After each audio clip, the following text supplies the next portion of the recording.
तर आता आपण पोचलोय फोंडा मार्केटमध्ये. फोंडा मार्केटमधून आता आपण जे मी तुम्हाला मंदिर दाखवणार आहे ते कसं जायचं ते मी एकदा तुम्हाला सांगतो. काय करतलस बाबा. आता ह्या इला आपला फोंडा मार्केटवरून आपल्याला पहिलाच लेफ्ट घ्यायचं आहे आतमध्ये जायला. मी तुम्हाला त्या मंदिराकडे गेल्यावरच ते गावचं लोकेशन आणि नाव काय ते सगळं सांगणार आहे. आता इकडनं आपण सरळ पहिला जो लेफ्ट येईल तो घ्यायचा आणि आम्ही आता पहिला नाश्ता करतो. जर तुम्ही फोंड्याला इलास तर तुमका नाश्त्याचं पण लोकेशन सांगतोय. काला फाटली बघा काय बोलता, गाडी जर सीटबीट फाटली तर आमचा नाही काय कसा, तर आम्ही बाहेरचा खातो म्हणून बोलता गॅस होता मोठा. तर काय करणार, भूक लागली तर खाऊचं लागतंच ना. आणि हईलाच तर तुम्ही कटवडं नक्की ट्राय करा. आयुष्याचं पण मस्त असतं. आताच पाणी गेलं माझ्या तोंडातून म्हणून तुम्ही पहिलं काटं, मग आपण जाऊया त्या मंदिराकडे. ह्याचा काय या बघा हसता बघा कसं पोरगं. हे बघा आता आपण जे जाणार आहे त्या देवळात, हा बघा हा रोड पुढे कोल्हापूर मार्गे गेलाय. आपल्याला सरळ नाही जायचं आहे.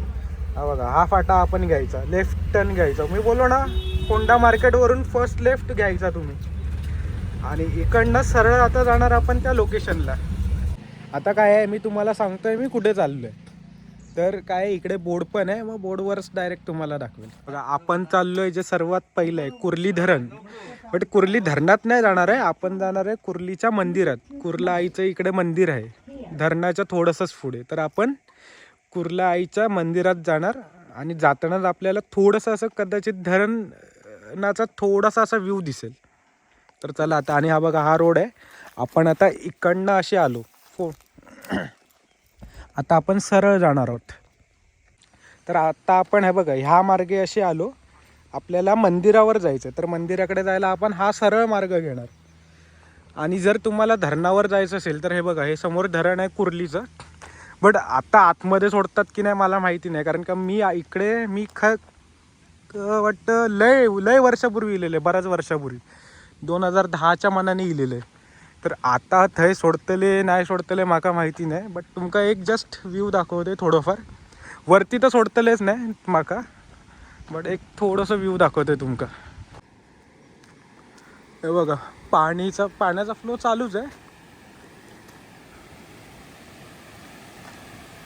आणि इकडे लाइटिंग होत्या. आणि हा बघा इकडे तो हे आहे दरवाजे आहेत धरणाचे. तर आता आपण जाऊया, काय आपल्याला मंदिराकडे जायचं तर आपण आता मंदिराकडे जाऊया.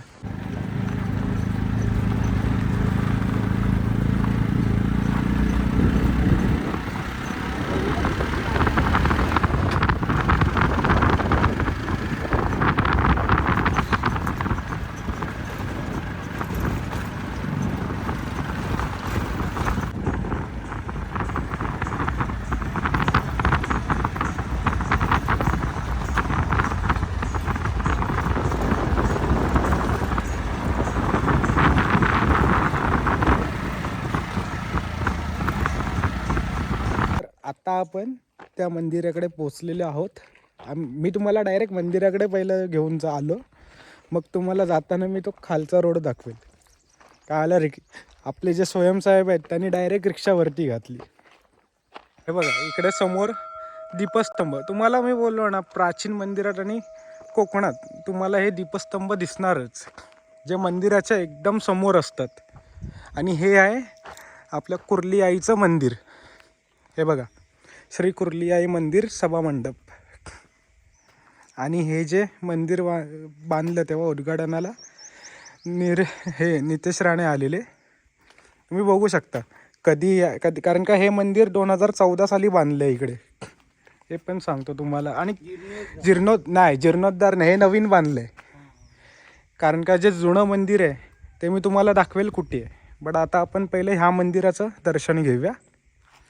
तर आता आपण आतमध्ये जाऊया मंदिराच्या.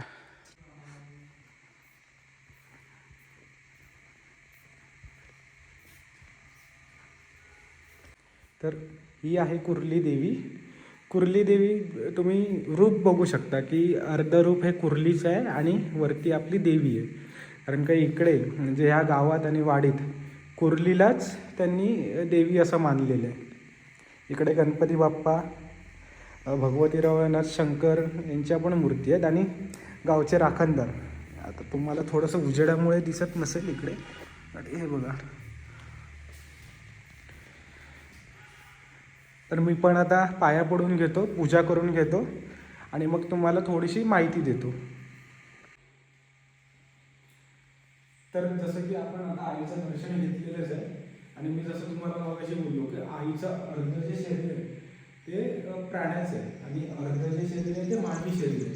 प्राण्याचं कोणतं तर खेकडा म्हणजे, आणि खेकड्यालाच मालवणी भाषेत कुर्ली असं बोलतो आणि ह्या गावाचंच नाव कुर्ली गाव आहे आणि आईचं पण नाव कुर्ली आई असं आहे. तर ह्या गावात आणि वाडीत कोणीच तुम्हाला कुर्ली म्हणजेच खेकडा कोणीच खात नाही, कारण का त्यांनी खेकड्यालाच आपली आई मानली, त्याच्यामुळे ह्या आईचं नाव कुर्ली आई असेल. आणि हे जे मी तुम्हाला मंदिर दाखवलं हे नवीन मंदिर आहे, जे सन 2014 साली इथे बांधलं गावकऱ्यांनी. आणि जे जुनं मंदिर होतं जे सुमारे 150-200 वर्षापूर्वीच होतं प्राचीन मंदिर, ते इकडे कुर्लीचं धरण आहे मागे, त्या धरणात समाविष्ट झालं. म्हणून गावकऱ्यांनी नवीन जे देऊळ बांधलं ते या ठिकाणी स्थायिक केले. तर मी तुम्हाला ते जुनं मंदिर नाही दाखवू शकत, कारण का ते पाण्याखाली गेलं आणि तिकडे जायची पण आता काहीच वाट नाही.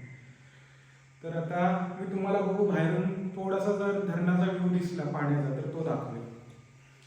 तर जसं की कुर्ली हे गावाची थोडीशी तुम्हाला माहिती देतो. कुर्ली गाव हे प्रामुख्याने सिंधुदुर्ग जिल्ह्यातील हा एक तालुकाच आहे.